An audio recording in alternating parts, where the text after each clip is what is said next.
अस्सलामुअलैकुम। मैं शानदार फातिमा बज़्म पाको हिंद आमिलीन और कामिलीन की एडमिन हूँ और ये अवार्ड अफसान भाई को पेश करती हूँ कि जिसमें 80 आमिलीन ने हिस्सा लिया था और काले इल्म के ख़िलाफ़ तहरीरें और तकरीरें की थी और उसमें अफसान भाई को पहला अवार्ड मिला है। और अफसान भाई ने ये बात साबित की है कि काला इल्म करने वाले न सिर्फ मुशरिक हैं बल्कि दोज़खी और जहन्नमी हैं। तो मैं अफसान भाई को इस बात पे बहुत मुबारकबाद देती हूँ और परवरदिगार आपको बहुत इल्म में इजाफा करे और तरक्की अता करे। अस्सलाम वालेकुम नाज़रीन, मैं इंतहाई ममनून व मशकूर हूँ बज़्म आमिलीन कामिलीन पाको हिंद का, जिसके 5 से 6 एडमिन थे, जिसमें सईदा शानदार फातिमा साहिबा भी कनाडा से बिलोंग करने वाली थी और ये पाकिस्तान से तल्लुक़ रखती हैं।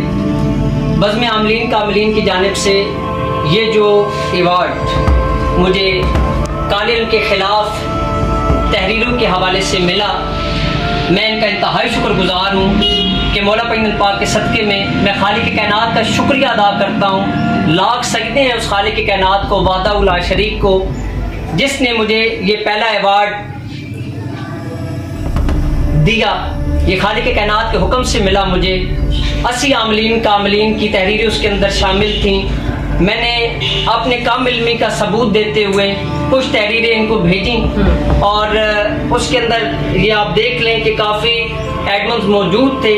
80 आमिलीन कामिलीन के अंदर मुझे पहला अवार्ड काले इल्म के ख़िलाफ़ जो है ना वो लिखने पर मिला। मौला पैगंबर पाक आपको सलामत रखें। मैं सईदा शानदार फातिमा साहिबा का इंतहाई ममनून व मशकूर हूँ कि आज ये मेरे घर आई, मेरे गरीब खाने पर आई और ये मुझे अवार्ड दिया। और साथ ही फैज़ कादरी ट्रस्ट हिंदुस्तान बम्बई की जानिब से जो अवार्ड अमानतन मुझे मेरी किताब मुंदरे ही मुंदरे पर मिला था, फैज़ कादरी ट्रस्ट की जानिब से हनीफ कादरी साहब ने और उनकी टीम ने जो मुझे दिया, उन्होंने सईदा शानदार फातिमा साहिबा को ये अवार्ड भेजा था। आज ये अमानत भी इन्होंने मुझे पहुंचा दी। मैं मौला पैगंबर पाक का शुक्रगुजार हूँ कि इमाम अली इब्न अबी तालिब अलैहिस्सलाम की मोहब्बत के अंदर मुझे ये 2 अवार्ड्स मिले। बहुत शुक्रिया।